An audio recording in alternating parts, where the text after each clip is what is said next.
Olá, boa tarde a todos e a todas. Muita satisfação que estamos aqui no 31º encontro da comunidade prática do PPGTU. Hoje, dia 16/8/2022, terça-feira, e o tema de hoje, planejamento na prática. Nós temos aqui o Geraldo Pugi, autor do livro Curitiba, Urbanismo Essencial, que nos fará uma exposição sobre os temas que ele tratou no livro.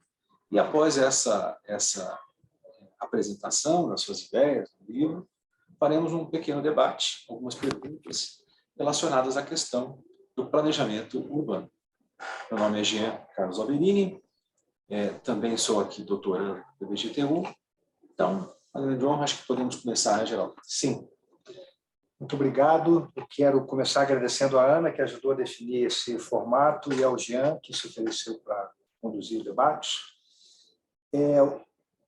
O tema de hoje que a gente vai tratar é o livro Urbanismo Essencial, e eu achei que seria interessante falar desse livro, porque o livro trata justamente, permite uma reflexão sobre a conexão entre a prática e a teoria do planejamento. Eu acho que esse assunto é um assunto importante para a gente. A gente vê esse tema, né, quando a gente tratou na disciplina de epistemologia, no mestrado, e também na teoria dos conceitos de gestão urbana, no doutorado. Né? É basicamente aquela ideia de que a teoria fundamenta a prática e os resultados práticos validam a teoria. Então, Curitiba é conhecida internacionalmente por ter sido uma experiência prática de muito sucesso. É uma experiência pouco estudada enquanto experiência, né? As pessoas falam muito do que foi feito em Curitiba, dos parques, do sistema de transporte, etc., mas não falam de como eles faziam o planejamento. E eu acho que foi isso que eu quis abordar no livro. Eu anotei aqui um pouco de chamo de literatura, né, que trata desse assunto, né, só para colocar melhor o que eu vou falar. Por exemplo, no seminário 4 da disciplina de teorias de conceitos de gestão urbana, o texto do Fagel, do Herbert Fagel, fala que a teoria flutua ou paira, né, acima do plano real dos fatos empíricos. Eu achei essa imagem muito boa, porque o Bruno Latour também fala da purificação. Né? Parece que você está botando a prática no alambique, e daí, pum, tira uma teoria dali. Né? Mas sempre que você purifica, você, de alguma maneira, se afasta da realidade. Né? E esse é um problema do planejamento, né? Essa distância entre a teoria e a prática. Né? Isso não é uma novidade, o problema dessa distância. Né? A Jane Jacobs, em 61, falou disso no livro Vida e Morte das Grandes Cidades. Tem 3 livros aqui. Né? Outro seria do Peter Hall, em 82, 20 anos depois. Great Planning Disasters, que é um livro que ficou bem famoso também, né? Falando desses grandes projetos, dessas grandes intervenções urbanas, né? Sempre no final ajudam o capital, se afastam das pessoas, dá problema, e as pessoas dizem, bom, isso aí parece que está com... Botam a conta disso em cima do planejamento. E agora tem um artigo muito bom, mais recente, de 2017, chamado The Planner's Dreams Goes Wrong. Também é a mesma coisa, em cima daquela música do... esqueci o nome do grupo agora, mas enfim, falando basicamente dessa toada. Né? No seminário 7 daquela disciplina de Teoria dos Conceitos, o Beauregard, ele diz que ele acha importante, o artigo que ele escreve, levar os teóricos e os praticantes mais para perto do mundo que eles desejam mudar. Eu acho que o Curitiba fala disso aí. Né? Então, é disso que eu vou falar aqui no livro. Né? Antes de começar a falar do livro exatamente, eu queria só falar que tem uma linha de pesquisa que trata dessa distância entre teoria e planejamento, entre teoria e prática, que eu acho interessante. E eu queria falar de 2 pessoas que vão nessa linha, de alguma maneira. Um é o Sandro Moroni, que a gente leu textos dele, vamos ler no Teorias. Ele é do Politécnico de Milão, eu acho, né? Ele escreveu, por exemplo, repensando a teoria e a prática da regulamentação de zoneamento em busca de uma nomocracia. Ele usa esse termo nomocracia. Depois ele fala planejamento, liberdade e the rule of law, né? Rule of law é o Estado de Direito, planejamento, liberdade e o Estado de Direito. E é um artigo de 2007. Depois tem um artigo agora de 2019 chamado Reconsiderando criticamente algumas ideias ortodoxas a respeito do planejamento. Ele defende essa ideia de que o planejamento deveria ser uma coisa muito... A crítica que ele faz ao planejamento é que a gente tenta detalhar muito, chegar no detalhe, o que o cara deve construir. Eu me lembro de um amigo arquiteto, eu sou urbanista, mas tenho pouca experiência em arquitetura. E esse meu amigo mostrou uma vez um prédio para mim no VVV e começou a mostrar como o projeto do prédio tinha saído das leis de zoneamento. aquela varanda ali o cara fez porque não conta como área construída. A portaria está um pouco mais alta, se você puser o subsolo, um andar, 1,5 metro só para cima, não conta a área. Enfim, várias coisas do projeto saíram da lei de zoneamento. Então, o Moroni critica isso, né? Ele acha que o planejamento deveria... Ele acha que a gente quer ter muito controle, né? Ele chama planejamento teleocrático, quer dizer onde você vai chegar, quer dizer o que você tem que fazer. Ele acha que ele deveria ter menos controle, botar umas regras gerais e deixar o mundo meio solto, né? Curitiba é muito intuitiva, a gente vai falar dessa experiência, muito intuitiva e muito experimentadora. Isso aqui seria muito difícil de acontecer hoje em dia, na minha opinião. E a outra pessoa que eu queria falar é Elinor Ostrom. Ela ganhou um Nobel mais uns 10 anos atrás, no máximo. A Elinor Ostrom, ela estuda os commons, essas coisas que são comuns a todo mundo, né? E eu achei muito legal aqui, deixa eu ver se eu acho aqui, porque as regras que ela acha não são regras, acho que eu marquei aqui.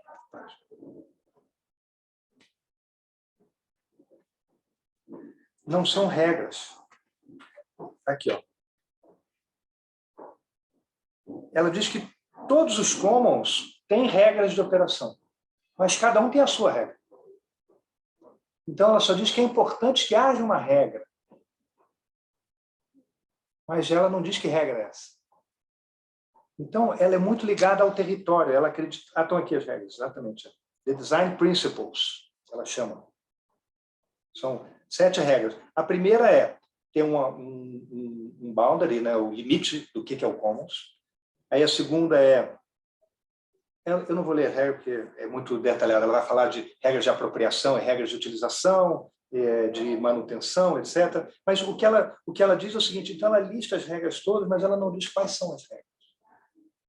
Então, de alguma maneira, ela dá muito espaço, quer dizer, no maneira de ver, ela fala de planejamento, ela é uma institucionalista, inclusive, ela se declara logo no começo do livro, uma institucionalista.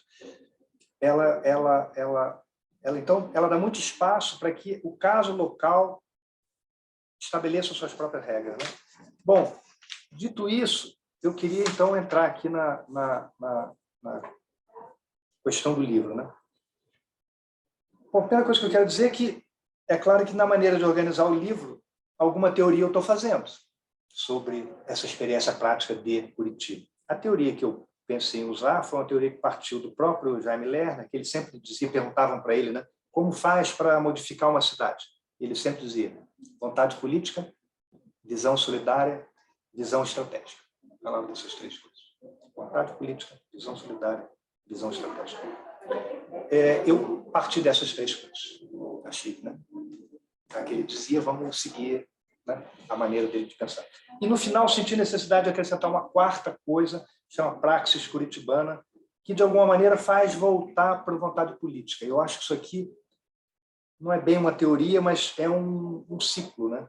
Eu acho que é um ciclo, você pode interromper ele a qualquer momento. Inclusive, quando eu estava escrevendo o livro, eu lembro que eu levei esse roteiro para o Jaime ver, e na hora que eu levei o roteiro, ele falou, está errado, tem que começar com a visão solidária, e não com a vontade política. Mas quando eu conversava com todo mundo, eu entrevistei, o Bumir, Nicolau, todos os caras que trabalharam na equipe dele, todo mundo dizia que isso só aconteceu por causa da coragem e da vontade política do Jaime. Então eu resolvi deixar a vontade política em primeiro lugar. Mas eu acho que isso aqui, na verdade, é um ciclo, né?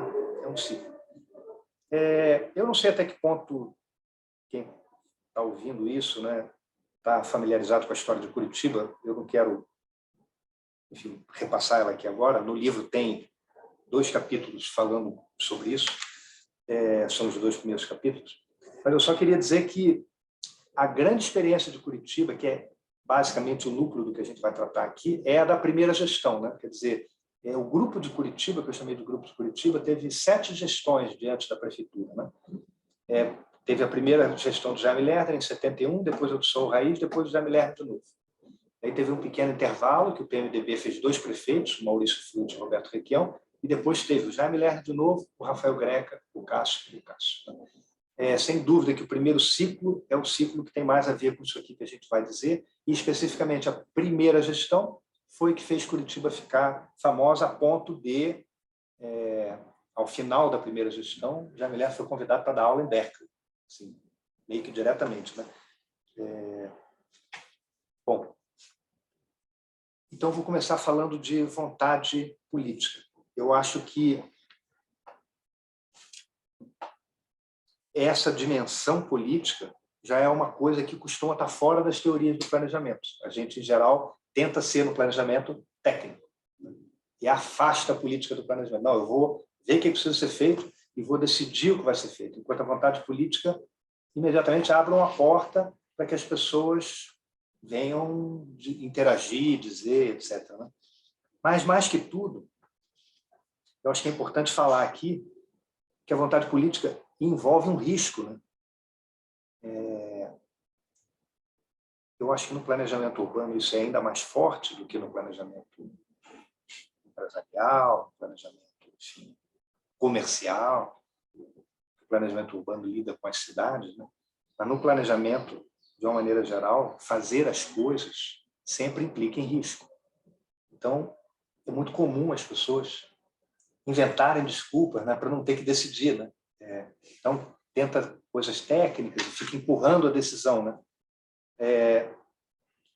E a gente vai ver que o grupo assumia a decisão e decidia, né? Então, eu vou ler alguns depoimentos de pessoas, por exemplo, o primeiro do Lubomir Fischinski, que foi presidente do IPUC na primeira gestão. Ele diz: o Jaime é tudo que é hoje em função de sua primeira administração. Ele foi uma montanha na planície, teve coragem, foi impressionante. Aí tem um outro depoimento do Ceneviva, que foi o cara que fez o sistema de transporte da cidade. Na verdade, as coisas aconteciam na base do destemor de um cara chamado Jaime Lerner. Essa que é a verdade. Depois a Fanchette Richbitter, que também trabalhou no grupo. A audácia de fazer certas coisas foi incrível. Eu acho importante falar disso, porque tem aqui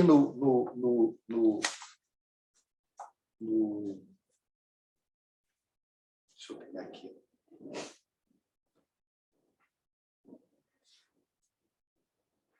No seminário, num seminário, acho que é o seminário 4, da matéria, da disciplina de teoria e gestão, ele diz o seguinte, que no final das contas, o critério para validar a teoria do planejamento deveria ser a legitimidade da teoria, a legitimidade do que está sendo feito. Então, esse lado do fazer, da prática, né, que a gente está falando, e que requer essa coragem, é que, no final das contas, vai validar se a teoria do planejamento valeu a pena, está bem colocada ou não. Né? Então, a vontade política é vamos dizer, o passo inicial dentro dessa visão do caso de Curitiba, que é o que eu estou falando, mas é essa reflexão que eu queria fazer, talvez isso se aplique ao planejamento como um todo. A vontade política e a coragem de fazer é o passo inicial para fazer o planejamento dar certo. Sempre é um risco, vai ter que correr risco. Sem correr risco, não dá para fazer. O IUPERJ, que é o Instituto de Pesquisas do Rio de Janeiro, que foi contratado pelo governo federal em 1975 para vir fazer um estudo sobre Curitiba, porque Curitiba estava dando certo.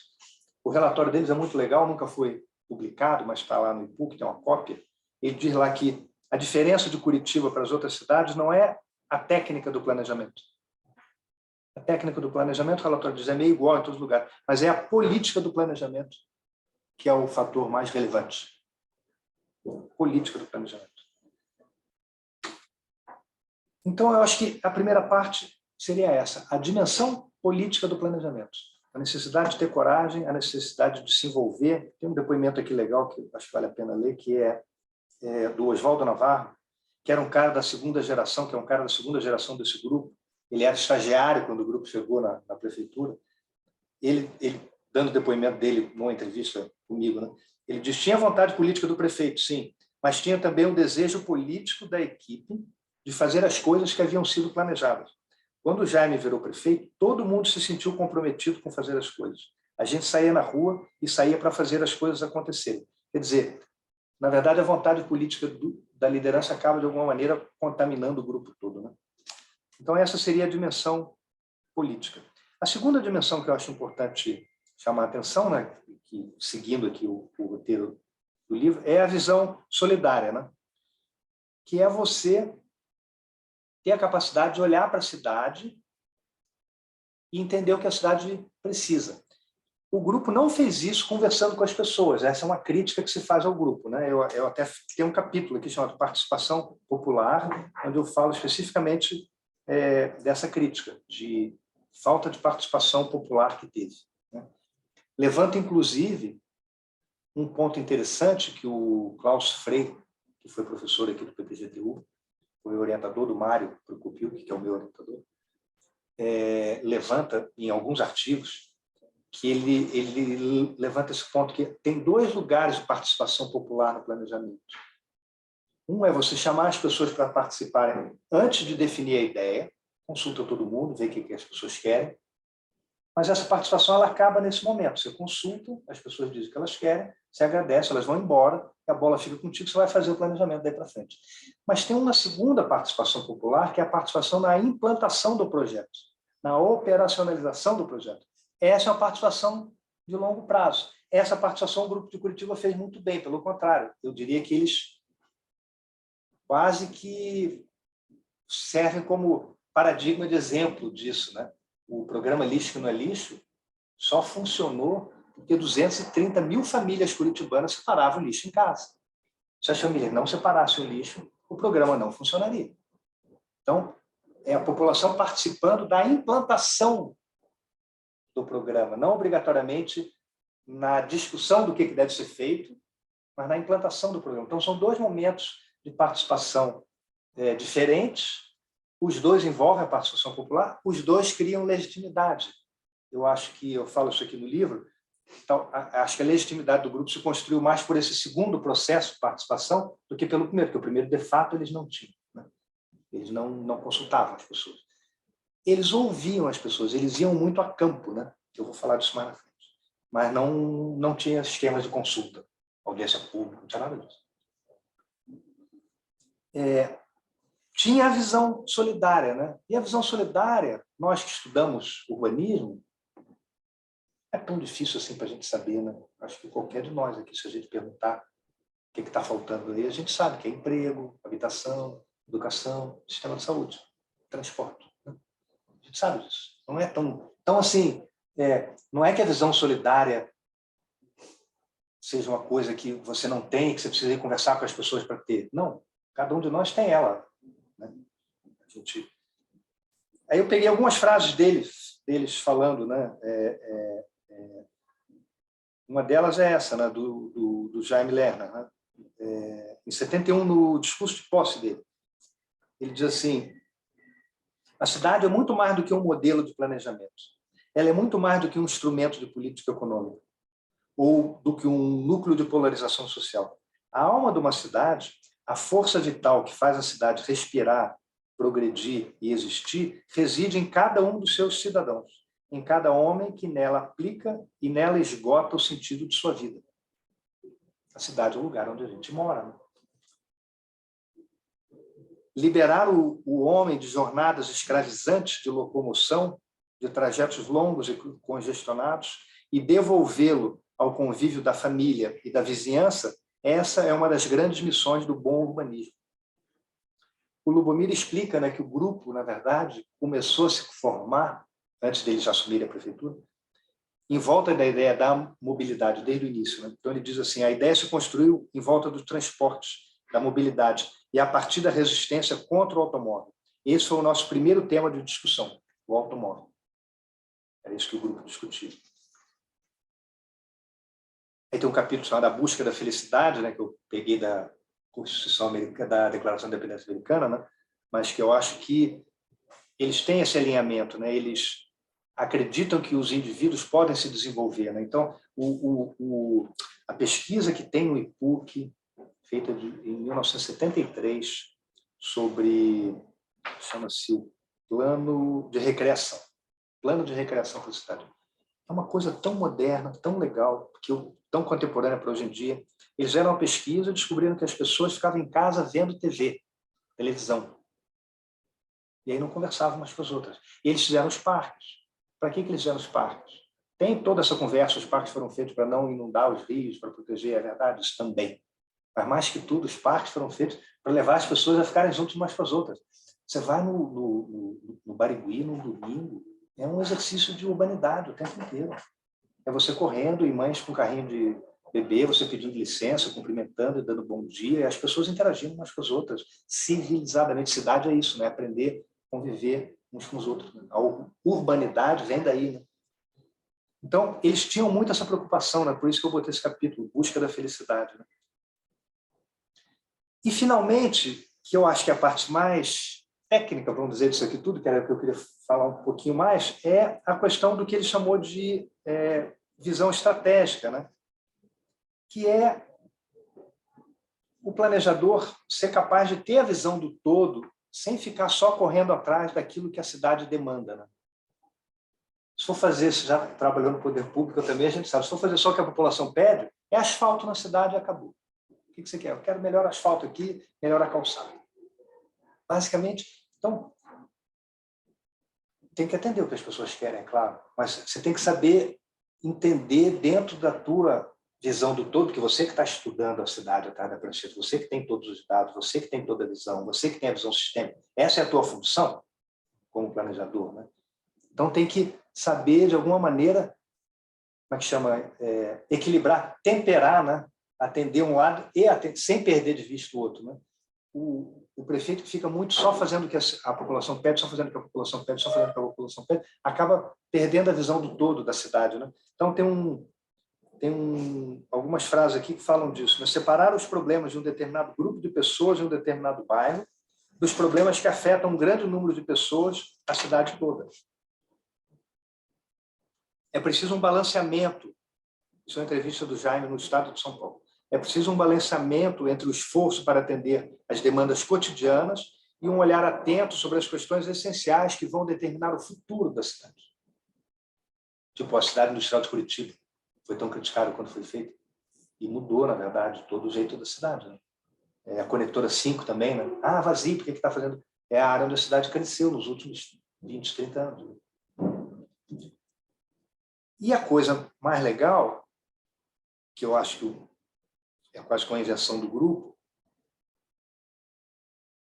e que acaba, eu vou dizer que serviu até para a minha vida pessoal, é que o planejamento, eles descobriram, precisa da hora do planejamento. O planejamento é uma atitude muito frágil. Eu acho legal que tem um livro do Bent Flyberg, né, que é aquele professor dinamarquês que dá aula em Oxford, chama-se Racionalidade e Poder. Um livro muito legal. E ele estuda um caso na cidade de Aalborg, lá na Dinamarca. Imagina, planejamento dinamarquês é top, né? Todas as condições, consulta todo mundo, tem dinheiro para tudo funciona. E, no entanto, teve planejamento na área central de Aalborg e, no final das contas, a companhia do ônibus ganhou, botou o terminal de ônibus onde ela queria. Ele ficou pensando, como assim deu errado? Ele foi fazer esse livro. Ele estudou todas as atas de reunião, todos os documentos, entrevistou as pessoas, fez um livro muito legal chamado Racionalidade e Poder. Ou Poder e Racionalidade, não me lembro, mas algo assim. E ele chegou à conclusão de que a racionalidade, ou o planejamento, que a gente poderia chamar também planejamento e poder, só avança quando não há conflito. Se houver conflito, o poder vence sempre. Sempre. O poder vai vencer sempre. Por isso que talvez o Jaime seja tão bom comerciante, né? Porque pessoas, ele é um bom vendedor, né? Então ele era um bom cara para criar consenso. Ele criava consenso e conseguia avançar no consenso. Se houver conflito, o poder vence sempre, né? Então o planejamento é frágil. O planejamento é frágil, a gente tem que ter essa noção. O planejamento é frágil. O planejamento pode pouco. Por isso ele inventou essa coisa na hora do planejamento. Eu fiz um capítulo só sobre isso. Que é o seguinte, ele descobriu que você, de manhã, ele ia lá para a Secretaria do Meio Ambiente e ficava ali com os planejadores fora da prefeitura, da pressão da prefeitura. E ali ele pensava a cidade, tinha tempo de pensar, se tal a gente fizer tal coisa, e se não sei o quê. E as ideias podiam fluir livremente ali. E de tarde ele ia para a prefeitura. Então ele dizia que de manhã ele pensava a cidade e ele conseguia estabelecer a agenda da cidade. De tarde, a cidade mandava nele. Ele não tinha nem tempo para fazer nada. E ele simplesmente corria atrás do papo rápido. Aquela pilha de processo caindo em cima dele. Eu acho isso serviu até para a minha vida privada, sabe? Hoje em dia, quando eu faço a minha hora da meditação, é a hora que eu paro, eu penso o dia, o que eu vou fazer, o que eu não vou fazer, como é que vai. E se você não tiver um tempo para fazer isso, a pressão do dia a dia te leva, né? Então, eu acho que isso acaba mostrando a dimensão política do planejamento mais uma vez. O planejamento ele é frágil, ele precisa ser protegido. Se você tem capacidade de planejar, você tem que protegê-la, né? Senão você não consegue levar ela para frente.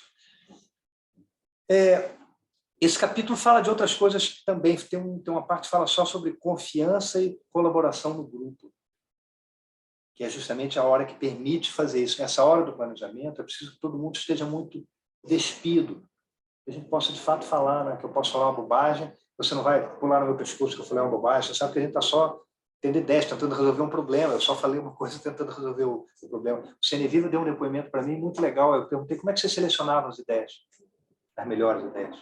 Ele falou, a gente não selecionava. A gente ia dando ideia, e o projeto ia avançando, as ideias boas ficavam, as ideias ruins iam caindo, elas não grudavam, né? Elas não grudavam, elas ficavam e as ruins caíam, né? Eu acho que isso tudo é possível na medida em que você cria esse ambiente de confiança e colaboração, né? Tem a ver um pouco com a política, né? E daí, finalmente, já indo para a conclusão, eles fizeram um planejamento que tem muito a ver com o que o Moroni fala e com o que a Eleanor Osson fala, que é um planejamento por aproximações sucessivas.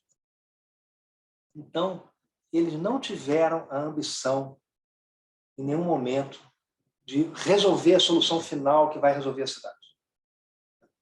Eu fiz 2 capítulos, inclusive, com o nome de planejamento essencial, um deles falando um pouco de uma teoria e o outro contando 2 casos específicos, um contado pelo Nicolau, outro contado pelo Gaúcho, que é um dos grandes operadores do sistema de transporte de Curitiba, né? Essa ideia do planejamento incremental não fui eu que descobri, o relatório do IPER já falava, aquele professor, um dos caras que estudou Curitiba também, um professor americano, não vou lembrar o nome dele aqui agora, também falava disso, né? Que é você ir chegando perto do problema. O Nicolau, esse depoimento do Nicolau que eu tenho aqui, ele fala da tratamento de esgoto nos rios, né? Então, quando você não tem tratamento nenhum, as casas jogam esgoto no rio diretamente, polui o rio desgraçadamente, o Rio Belém, por exemplo, e o rio vem, cai no Rio Iguaçu, poluindo o Rio Iguaçu. Então, você tem vários rios, o Barigui, o Padilha, o Belém, o Atuba, sendo poluídos pela cidade. Esses rios ficam poluídos e vêm para o Iguaçu e poluem o Rio Iguaçu. O Nicolau, quando estava na... Como é que pensou, fez esse plano, chegou a desenhar esse plano, de você reservar áreas para futuras estações de tratamento na foz do rio, antes do rio cair no Rio Iguaçu.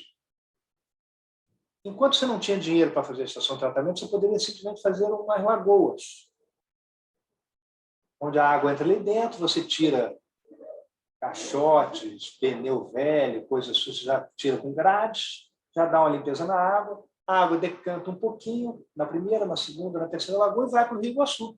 Você não fez propriamente um tratamento, mas já deu uma melhorada. Então, essa ideia de fazer o melhor possível, né?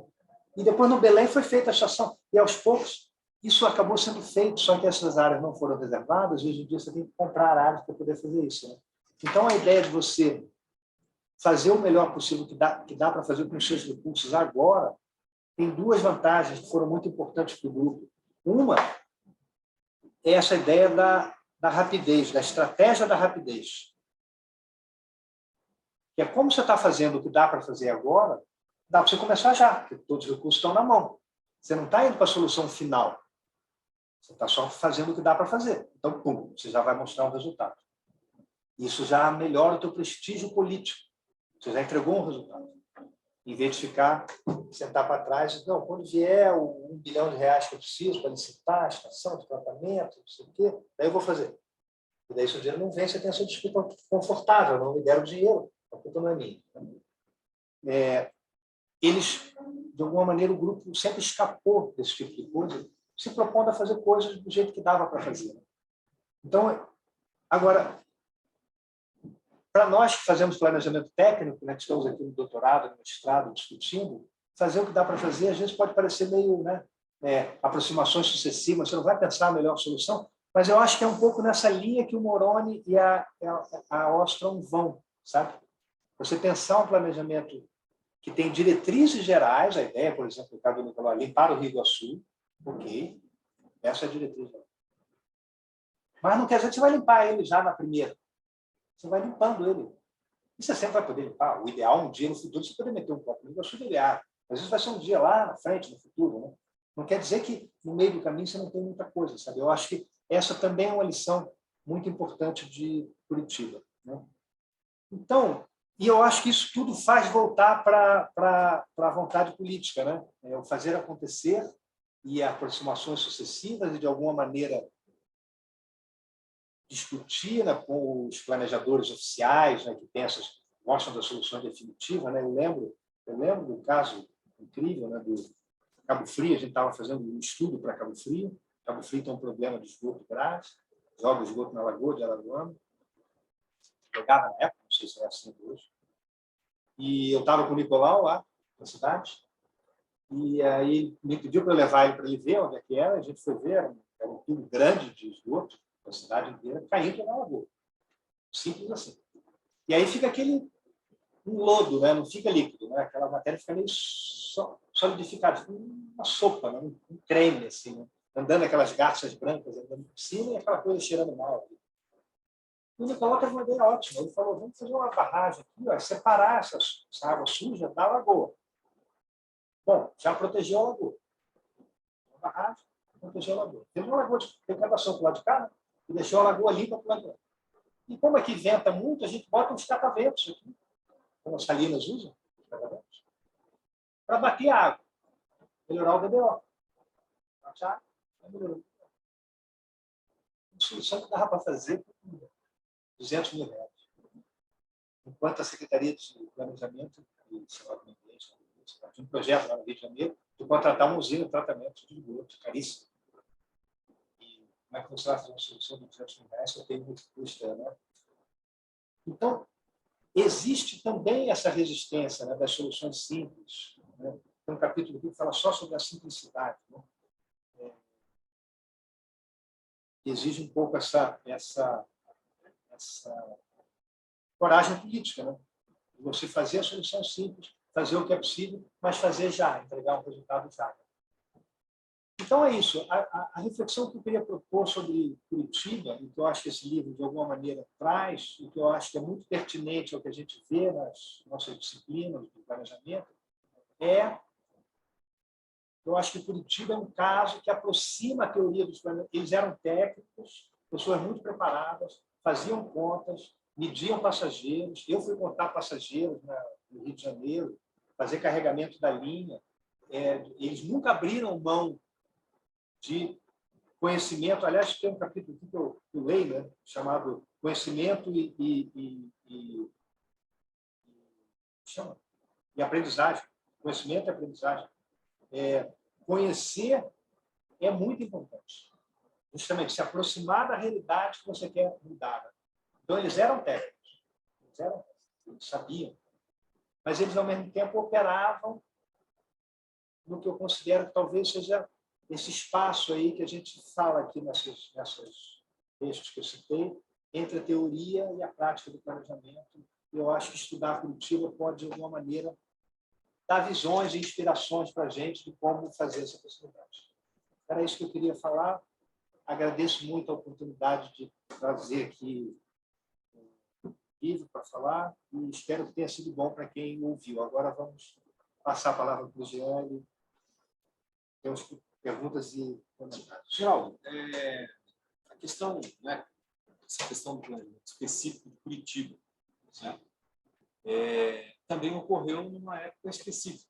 Sim, sim, sim. Né, que, nós temos aí a primeira gestão dele, em 71, que estava ali no momento da ditadura militar, Sim, né, onde as pessoas eram indicadas, etc. Então, eu queria jogar essa questão para você. Até que ponto, por exemplo, esse planejamento, vamos chamar assim, de planejamento pragmático, hoje, dentro desse nosso contexto de democracia, dentro desse nosso contexto de complexidade, né? Porque Curitiba, em 71, era uma, sim, sim. Curitiba hoje é outra, né? Hoje nós temos aí todo um tecido econômico mais complexo, fábricas multinacionais, que, querendo ou não, impõem um novo ritmo na cidade, né? Nós temos também uma população mais diversa, né? Que é a população com uma cultura mais homogênea, ela é mais abrangente, enfim. E também, dentro desse aspecto, saber o seguinte: essa experiência de Curitiba, ela foi possível em função disso. Hoje o cenário é outro. Outras cidades teriam a possibilidade, talvez, de trabalhar dentro desse sistema? Ou você acha que isso foi uma confluência de fatores, principalmente porque reuniu pessoas afins, capazes e que tinham um ideal muito, muito forte, né? Enfim, o que você acha dessa questão? Hoje, essa é a grande pergunta, né, que todo mundo faz sobre Curitiba. Quando eu estava fazendo o livro, inclusive, eu falei claramente, né, que o meu objetivo era contar essa história, porque eu achava que outras cidades poderiam fazer coisas parecidas. Estou fazendo isso para que as pessoas leiam e se inspirem, né? E muita gente me dizia isso: não, nunca mais vai acontecer. Eu acho que nunca mais vai acontecer uma coisa igual, porque eu acho que cada experiência é uma. Então, acho que sim, foi uma confluência de pessoas específicas, num momento específico. Inclusive, eu coloco aqui até a questão da sorte. A sorte, como diz o Daniel Kahneman, é um fator que muitas das pessoas bem-sucedidas não gostam de admitir, mas ela é um fator que conta. Sorte conta. Um momento específico, a confluência dos astros. Aí, sempre conta. Por outro lado, eu queria voltar nos dois outros aspectos da pergunta que você fez. Primeiro, se é possível em outras cidades, eu acho que sim, porque essas confluências elas são meio mágicas, elas podem acontecer, por que não em Joinville, por que não em Altamira, no Pará, por que não, né, em Crato, no Ceará. E não, apesar do livro da experiência de Curitiba ter ocorrido na época do regime militar, eu acho que poderia acontecer hoje em dia também. O regime militar é só um dos fatores, né? O Jaime virou prefeito por uma sorte total. Assim, quem lê aqui o capítulo que eu conto essa historinha, eu vou resumir rapidamente. Durante o regime militar, o governador era escolhido pelo ditador da época, na casa era o Emílio Garrastazu Médici, que era um general. Ele apontava os governadores, e na hora de escolher o governador, no Paraná, ele não tinha ninguém, mas tinha um carioca malandro que estava morando em Maringá, comprando e vendendo café, e que era deputado federal, e que, quando o regime militar matou aqueles estudantes no Rio de Janeiro, ele fez um discurso na tribuna do Congresso defendendo o governo militar. E o Médici achou legal, cara, do Paraná, vamos botar ele de governador. Mas só que ele era um ser estranho ao Paraná. Era um carioca, não conhecia ninguém aqui. Daí, para não ficar uma chapa muito desvinculada da realidade paranaense, puseram de vice dele um cara bem paranaense, o professor Parigô de Souza, criador da Copel, fundador da Copel, professor da Federal do Paraná, super respeitado na área, um dos fundadores, acho que do estudo de engenharia também, enfim, um cara, né, professor Parigô de Souza, uma referência aqui no Paraná. O que aconteceu? O governador Malandro, logo no primeiro ano de governo, não acabou o primeiro ano de governo, foi cassado, porque o Cecílio Almeida gravou ele pedindo suborno no calçadão do Rio de Janeiro. E ele foi chutado para fora. Quem assumiu? O Parigô de Souza, que tinha sido professor do Jaime Lerner, e que botou o doutor Maurício Schumann, que é amigo do Jaime, de secretário de Finanças. Então, assim, você tem razão, foram coincidências únicas. O Jaime, como diz o professor Irando Decker, né, que fez um grande livro também sobre a experiência, era o cara certo na hora certa, no lugar certo. Ele deu sorte. Assim, né? Geraldo, outra coisa, já que nós temos um tempo aí, né? Hoje, depois da Constituição de 88, estabeleceu que o instrumento de gestão municipal é a questão do plano diretor. A minha pergunta é, até que ponto você acha que ele, como instrumento de planejamento, ele tem sido suficiente para as demandas contemporâneas das cidades? Ô, Jean, eu acho que essa é uma grande pergunta, eu acho que essa é a grande reflexão que a gente deveria fazer, e eu acho que se todo mundo pensar nisso a partir do dia de hoje, eu acho que a gente cumpriu a nossa função aqui.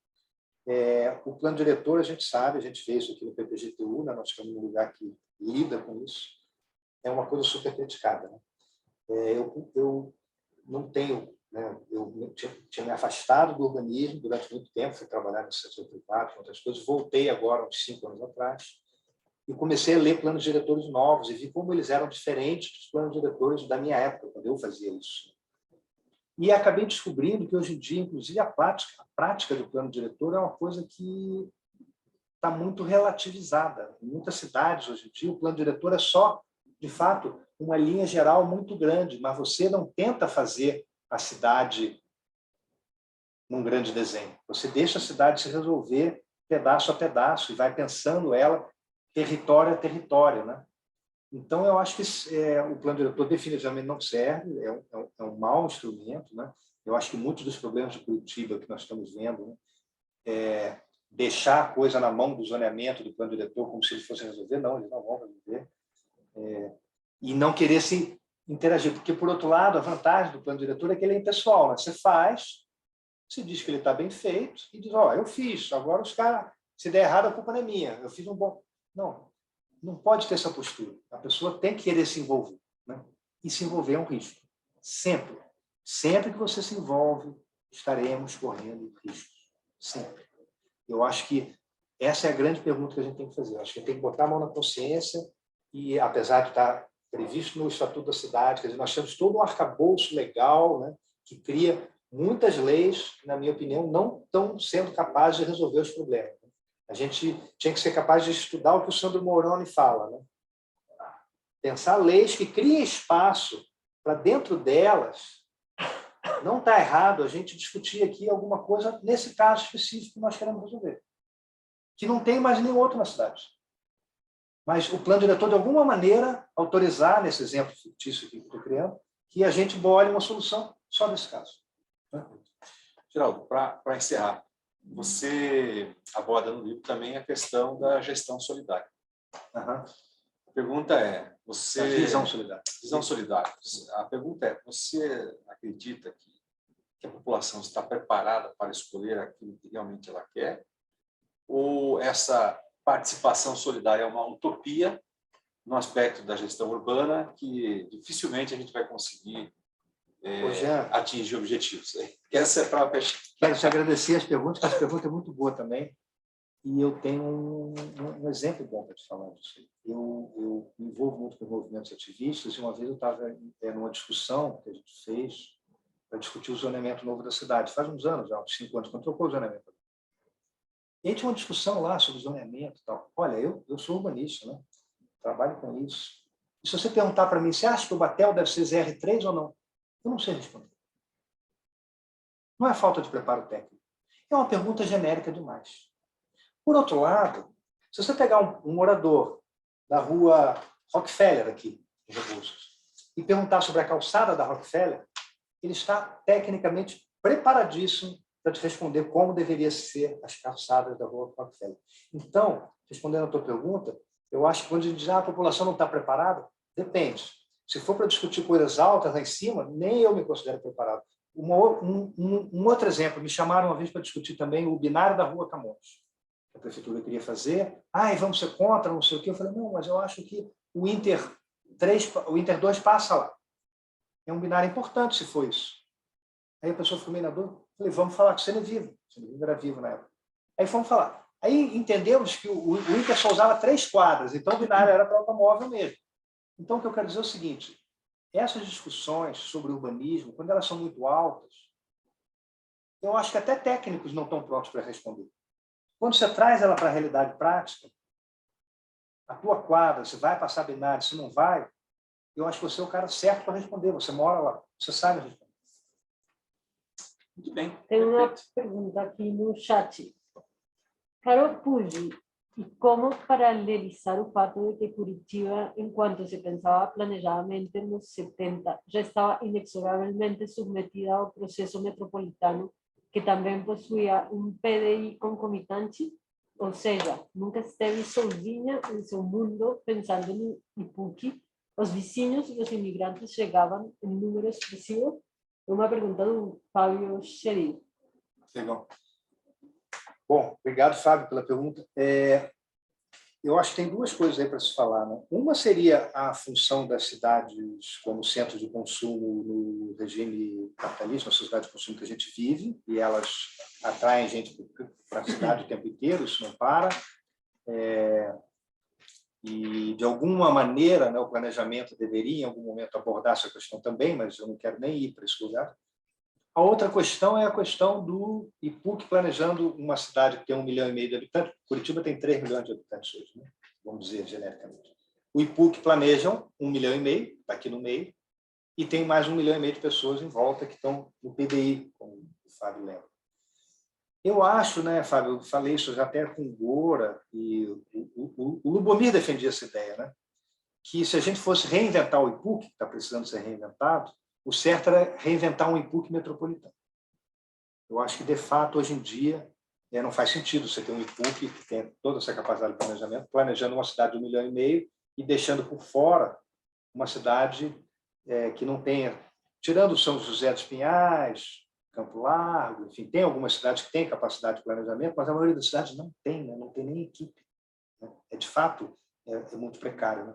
Então, eu acho que é bem importante isso aí que o Fábio levanta, né? Eu acho que deveria ter um IPUC, o IPUC 2.0 deveria ser o IPUC metropolitano. Como é que vai funcionar? Não sei.